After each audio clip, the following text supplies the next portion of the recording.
മനുഷ്യന്റെ ഉൽപ്പത്തിയോളം തന്നെ പഴക്കമുള്ളതാണ് അവന്റെ ഭക്ഷണശീലത്തിനും. ആദിമ മനുഷ്യൻ പ്രകൃതിയിൽ നിന്ന് ലഭിച്ച കായ്കളും കനികളും ഭക്ഷിച്ചു പോന്നു. അഗ്നി സ്വായത്തമായപ്പോൾ കായ്കളും മാംസവും വരെ ചുട്ടുതിന്നാൻ തുടങ്ങി. പ്രകൃതിയോട് ഇണങ്ങുന്ന ഭക്ഷണശീലവും അധ്വാനവും മനുഷ്യനെ ആരോഗ്യവാനാക്കി. എന്നാൽ ആധുനികതയുടെ ഉരുൾപൊട്ടലിൽ മനുഷ്യൻ അതുവരെ പിന്തുടർന്ന പല ശീലങ്ങളും കൈമോശം തുടങ്ങി. പ്രകൃതിദത്തമായ സുഗന്ധവ്യഞ്ജനങ്ങളുടെ സ്ഥാനം കൃത്രിമമായി നിർമ്മിക്കുന്ന ഫ്ലേവറുകളും കളറുകളും കീഴടക്കി. വിശപ്പടക്കാൻ കഴിക്കുന്ന ഭക്ഷണം അവന്റെ മരണത്തിനും കാരണമായി.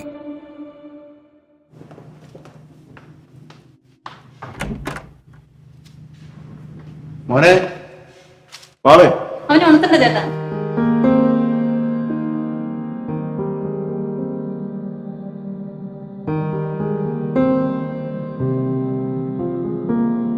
മോനെ ഇതാ വാവേ, കുട്ട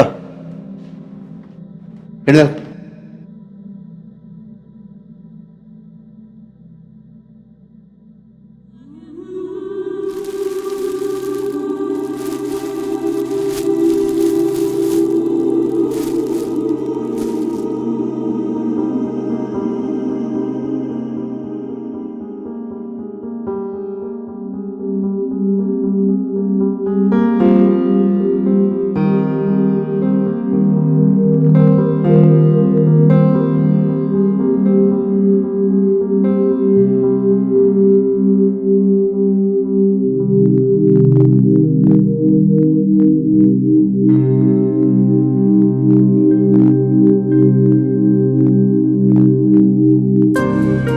നിങ്ങളുടെ കുട്ടികൾക്ക് നിങ്ങൾ നൽകുന്ന ഭക്ഷണങ്ങൾ ഒരു പരിധിവരെ സ്വഭാവ രൂപീകരണത്തിന് കാരണമാകുന്നു.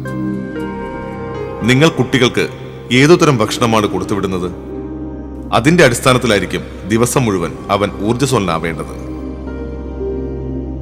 കഴിക്കുന്ന ഭക്ഷണത്തിൽ അമിതമായ കൊഴുപ്പുണ്ടെങ്കിൽ അവൻ തിരികെ വരുമ്പോൾ മറ്റു കുട്ടികളെ അപേക്ഷിച്ച് കൂടുതൽ ക്ഷീണിതനും അവശനുമായിരിക്കും.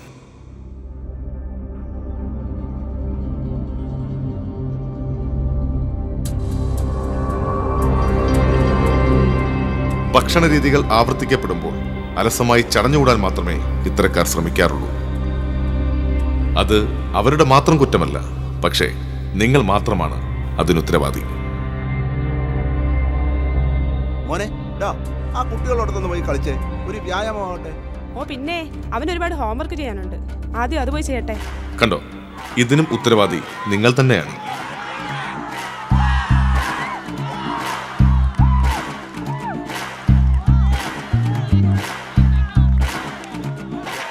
മറ്റു കുട്ടികളെ പോലെ അവനും കളിക്കണമെന്നുണ്ട്, പക്ഷേ അവന്റെ ഭക്ഷണ രീതി, അതിലൂടെ അവനിൽ അടിഞ്ഞുകൂടിയ അമിതമായ കൊഴുപ്പിന്റെ സാന്നിധ്യം അവനിൽ അവശത ഉളവാക്കുന്നു.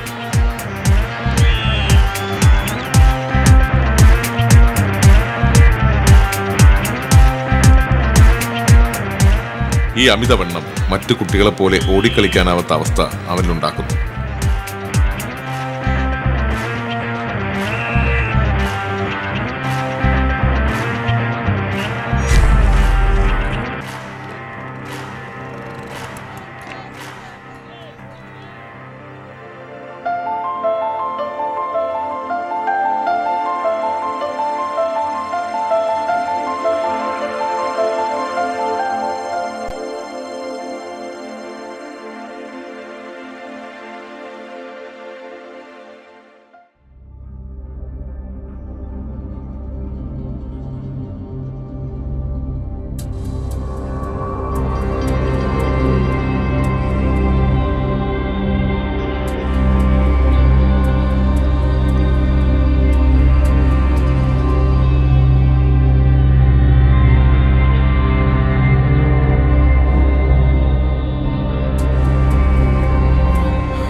കുട്ടികൾ ഇത്തരം ജങ്ക് ഫുഡ് ആദ്യമായി കഴിക്കുന്നത് മുതിർന്നവർ വാങ്ങി നൽകുന്നതിലൂടെയാണ്. അതിന്റെ കൃത്രിമമായ നിറവും ഗന്ധവും രുചിയും അവനെ സ്വാധീനിക്കുന്നു. മുതിർന്നവർ കുട്ടികളെ സന്തോഷിപ്പിക്കുന്നതിന് വേണ്ടി വീണ്ടും വീണ്ടും ജങ്ക് ഫുഡുകൾ വാങ്ങി നൽകുന്നു.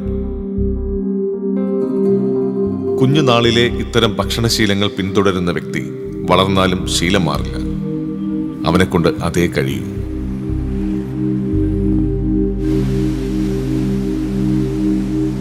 ചെറുപ്പത്തിലെ നിങ്ങൾ വാങ്ങി നൽകിയ ജങ്ക് ഫുഡിന്റെ അനന്തരഫലമാണ് ഇയാളുടെ ഈ അമിതവണ്ണത്തിന് കാരണം. അതിൽ നിറത്തിനും ഗന്ധത്തിനും വേണ്ടി ചേർക്കുന്ന രാസവസ്തുക്കളുടെയും അമിതമായ കൊഴുപ്പിന്റെയും ഫലമായി ഒടുവിൽ അവർ ജീവിതശൈലി രോഗത്തിന് അടിമകളായി തീരുന്നു. Fat in the food, we know that fat is bad. All of us know that fat is bad.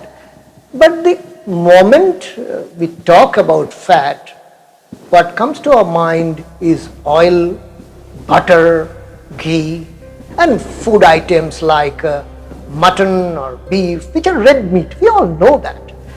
And we instinctively try to avoid those. But understand that this is what we call as visible fat. There's a large amount of invisible fat in your diet and our diet. What is that? Consider that you have gone to the local fast food shop and picked up something. Maybe a pizza or a burger or maybe a pack of biryani. It smells nice, it has a good flavor, and it tastes so yummy. Now understand that the taste, the flavor, the color of a food comes from something called saturated fat. And saturated fat is bad for the cardiovascular system. Consider that you have picked up some fries, a small pack of chicken fry or some French fries.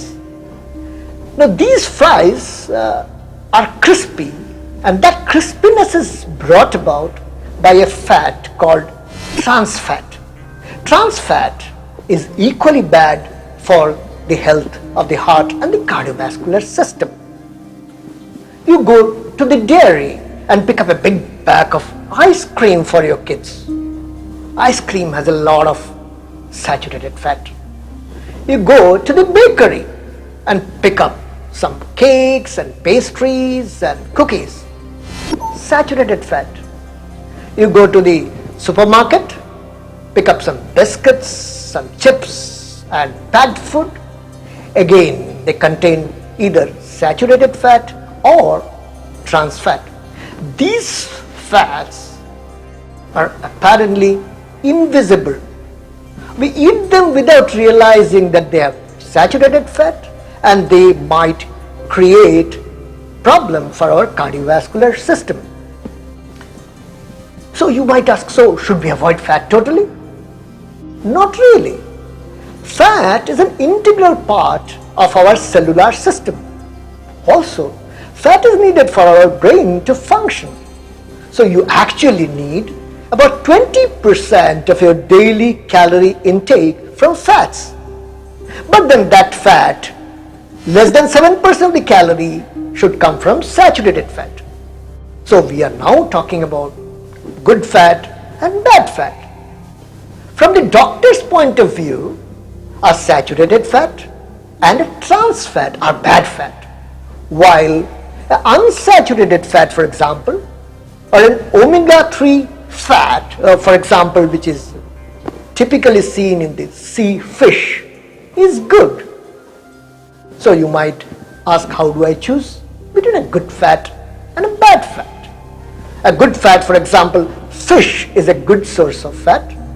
Lean meat like chicken is a good source of fat instead of red meat like mutton and beef. Olive oil is one of the safer oils with less amount of saturated fat. Soya milk has very little of saturated fat. Nuts, if you take a combination of walnut, peanuts, cashew nuts and almonds, that combination of few nuts are good. They give you good fat. And for example, if you pick up a standard low-fat dairy, it will be labeled low-fat dairy, you have less amount of saturated fat. So choose your fatty food intelligently so that you and your family don't get exposed to harmful fat to keep their heart healthy. Talking about sugars, we know that sugar is sweet, we all like sugar. But then sugars are a complex carbohydrate. And sugars come from various sources, apart from the sugar that you see on your table, which is actually sucrose that comes from sugarcane. You have sugars coming from fruits like fructose. You have sugars coming from milk like lactose. But the main sugar that you get in commercial food is something called high fructose corn syrup, or HFCS, high fructose corn syrup. High fructose corn syrup, or HFCS, is cheap to make and very, very sweet. So everything that tastes sweet that you buy from the market, packaged biscuits, chips, cookies, everything contains a lot of high fructose corn syrup. For example, the cool drinks that you and your kids demand, colas, they all contain significant amount of high fructose corn syrup. What is the problem with that? What is the problem? The problem is, one, high fructose corn syrup is very, very sweet. It has a huge amount of calorie. Not only that, high fructose corn syrup at the end of metabolism produce something called uric acid, and that uric acid is not really very good for health. So when we take something which is packed and sweet, we are actually taking in a huge amount of high fructose corn syrup. So that brings in the question that how do we choose a good sugar or carbohydrate? Understand that 60% of our entire energy comes from carbohydrates and sugars. So we need to take them, but we should choose them intelligently. A good carbohydrate source would be, for example, fruits, vegetables, legumes, and leaves. Apart from that, we can have grains which contain good carbohydrates. We also have lentils which have good carbohydrate. A low-fat dairy has got favorable amount of carbohydrate and sugars for our intake. Now, people ask us that, okay, this is too complex. How do I carefully choose my food? Instead of taking polished white rice, we advise you to switch on to red rice. Instead of taking white bread, switch over to whole grain wheat bread. Instead of taking red meat, switch over to lean meat or fish. Instead of taking junk food, change over to more of leafy vegetables, fruits and legumes. And that would give you a good, healthy diet.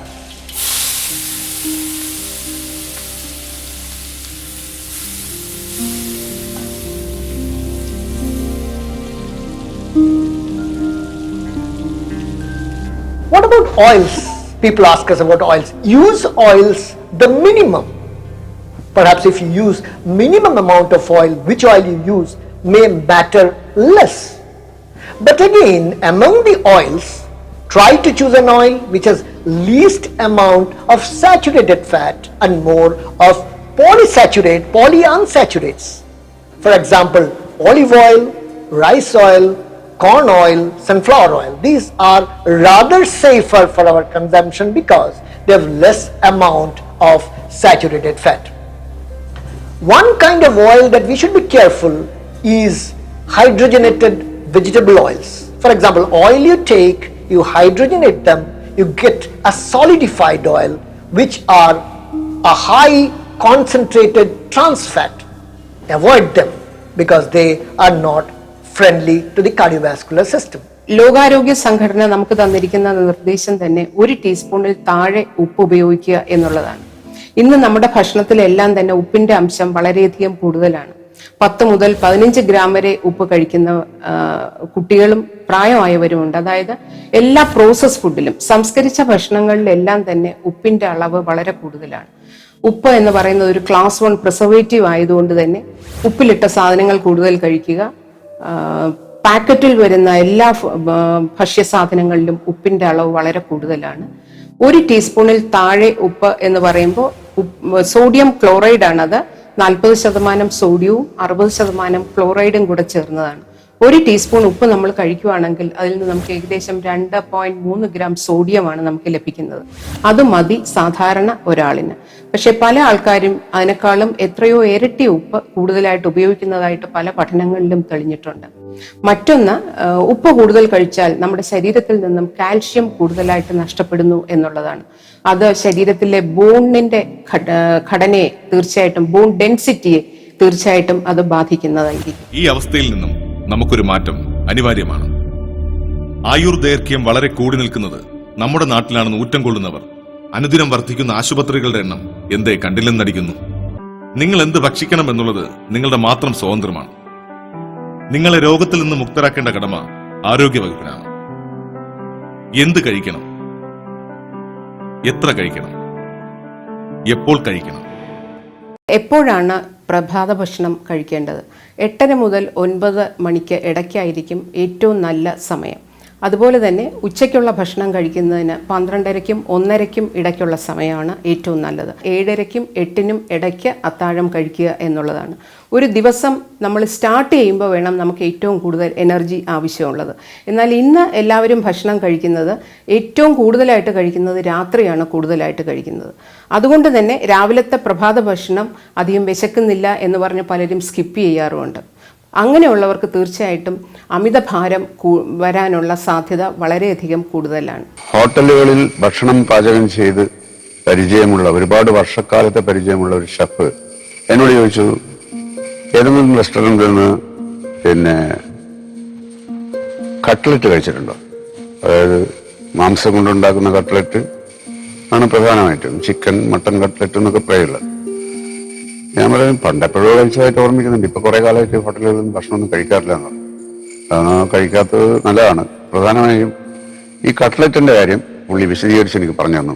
ഒന്നുമല്ല, ഈ waste ആയിട്ടുള്ള എല്ലാ വൃത്തികെട്ടതും ചീഞ്ഞതുമായ എല്ലിനോട് പറ്റിച്ചേർന്ന് കിടക്കുന്ന മാംസ കഷ്ണങ്ങളടക്കം പുഴുങ്ങിയിട്ട് പറിച്ചെടുത്ത് അരച്ച് അതിനകത്ത് കുറച്ച് സവാളയും ഇഞ്ചിയും വിനാഗിരിയും ചേർക്കും. വിനാഗിരി ചേർക്കുമ്പോൾ ഈ പഴക്കമൊന്നും പെട്ടെന്ന് പിടികിട്ടില്ല എന്ന് പറയുന്നത്.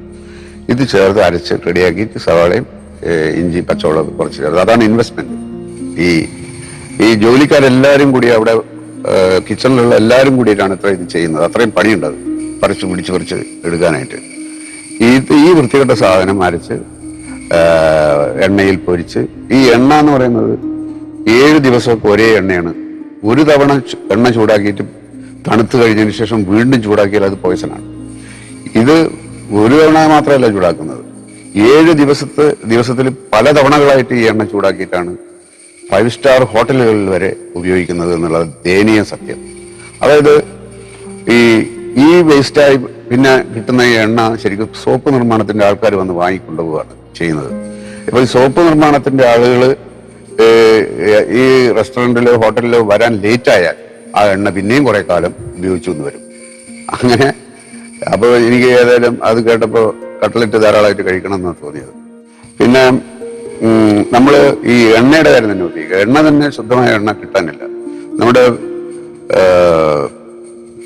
തമിഴ്നാട്ടിൽ നിന്ന് വരുന്ന പാം കർണൽ ഓയിൽ 1 ലിറ്ററിന് 20 രൂപയാണ്. അത് കുറച്ച് വെളിച്ചെണ്ണയിൽ മിക്സ് ചെയ്ത് കഴിഞ്ഞാൽ ലാബിൽ പോലും പരിശോധിച്ചാൽ ഇത് വെളിച്ചെണ്ണയാണോ പാം കർണൽ ഓയിലാണെന്ന് പിടികിട്ടാത്ത ഒരു സാധനമാണ്. അത് ആണ് ശരിക്കും പറഞ്ഞാൽ വിഷമാണ്. അതാണ് ഒരുപാട് സ്ഥലങ്ങളിൽ, കേരളത്തിൽ മിക്കവാറും ഇത്രയധികം തെങ്ങുള്ള കേരളത്തിൽ ആ എണ്ണ ഉപയോഗിക്കേണ്ട ഒരു ഗതികേടിൽ മനുഷ്യരെത്തിയിരിക്കുകയാണ്.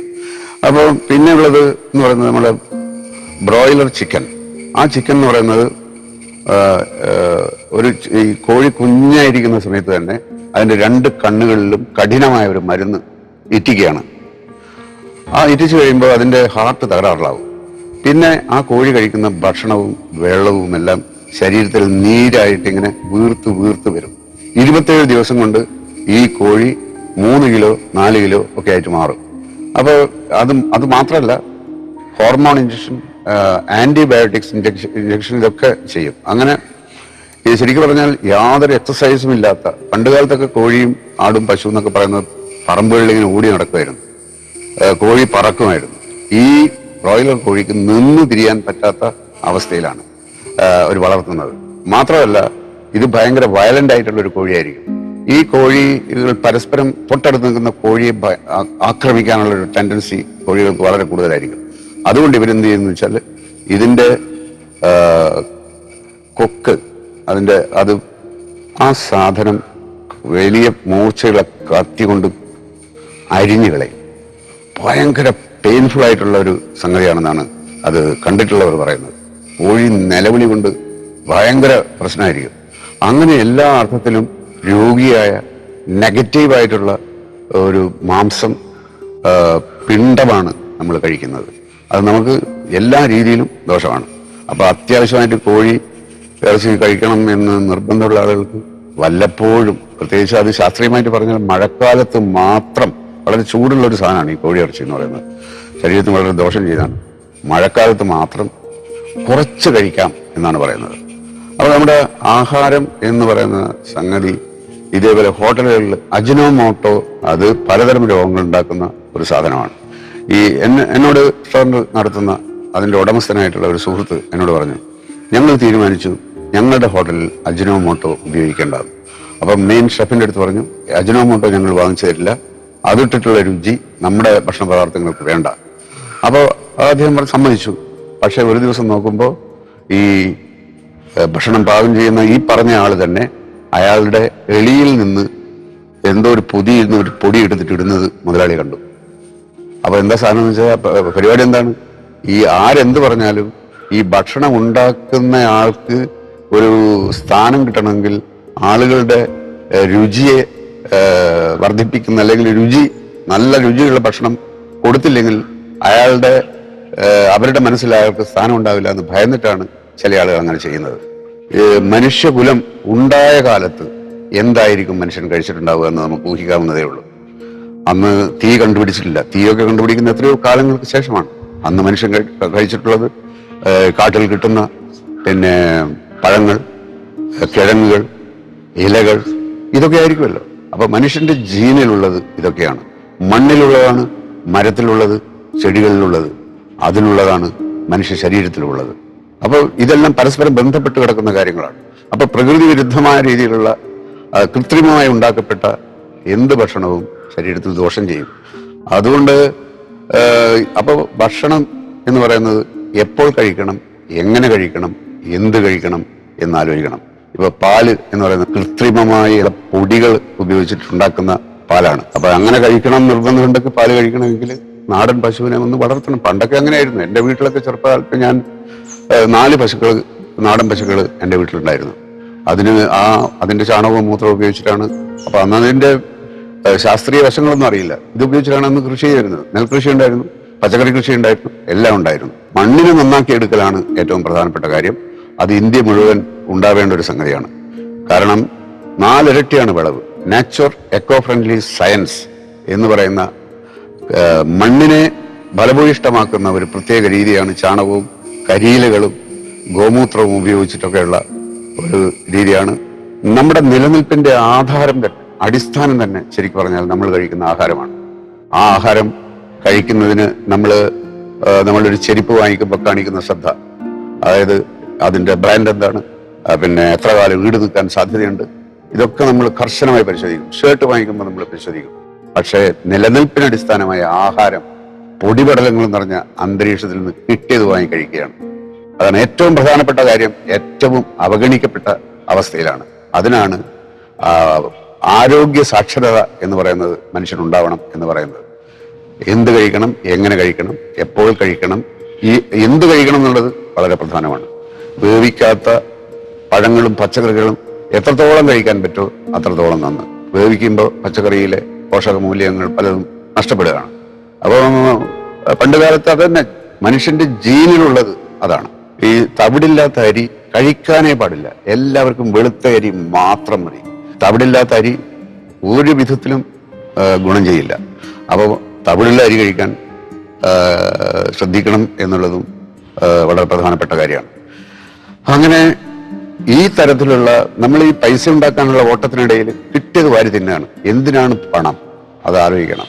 അവസാനം ഈ ഉണ്ടാക്കിയ പണം മുഴുവൻ ആശുപത്രിക്കാർക്ക് കൊണ്ടു കൊടുക്കും. നമ്മൾ നല്ല ആഹാരം കഴിച്ചാൽ നമുക്ക് രോഗം വരില്ല. ഒരു തീരുമാനം എടുത്താൽ മാത്രം മതി. അസമയത്തെ ഭക്ഷണവും അമിതമായ ഭക്ഷണവും അകാല വാർദ്ധക്യത്തിന് കാരണമാകും. ആഹാരത്തിൽ മിതത്വം പാലിക്കൂ, ആരോഗ്യം സംരക്ഷിക്കൂ.